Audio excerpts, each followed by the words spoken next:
এই স্বপ্নের আমেরিকায় আমার সাথে একটা ঘটনা ঘটছে। সেটা হলো, আমি ডেলিভারি করি।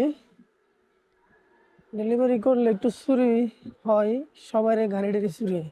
তো এই ঘটনাটা আমার সাথে ঘটছে আরো 2-3 দিন আগে। আমার সাইকেল, 2টা ব্যাটারি ছিল সাইকেলে। নতুন সাইকেল ছিল ওটা, 1 মাস ছিল কিনছিলাম। সাইকেলটা পার্ক করে শুধু আমি রেস্টুরেন্টে ঢুকছি ফুড পিক আপ করার জন্য। ফুডের রেস্টুরেন্ট অবশ্যই রেডি ছিল, মাত্র 1 মিনিট লাগছে শুধু ফুডটা পিক আপ করবো। সাইকেলটা বাইরে রেখে ফুডটা পিক আপ করতে আমি গেছি। বাইর হয়ে দেখি আমার সাইকেলটা নেই।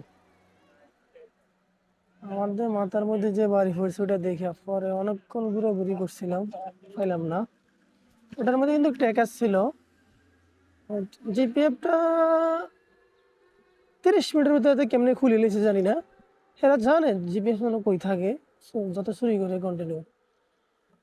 আমি অনেকক্ষণ চেষ্টা করছি, একা একা দৌড়াদৌড়ি করছি, মানে গাড়ির ভিতরে করে নিছে, জিপিএফ এর পিছিয়ে পিছিয়ে দৌড়াদৌড়ি করছি, পারিনি ধরতাম তারে। পরে যেখানে যাই থামলাম, সাইডে একটা থানার সামনে হয়ে ওইখানে দাঁড়াইছিল, মানে ওইখানে জিপিএফটা খুলছে। তো আমি গেলাম, এখানে যাইয়া দেখছি যে না, সাইকেল নাই। জিপিএফ মনে হয় খুলে ফেলাই দিছিল।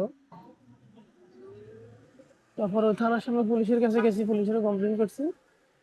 পুলিশের পরে অনেক চেষ্টা করছে, আমার নিয়ে ঘোরাঘুরি করছে, অনেক হেল্প করছে আমারে সাইকেলটা কই আছে বার করে দেওয়ার জন্য। পুলিশও পারেনি খুঁজি বাই করতো, কারণ সাইকেলটাতে জিপিএফ খুলে লেছে, পারবো কিভাবে।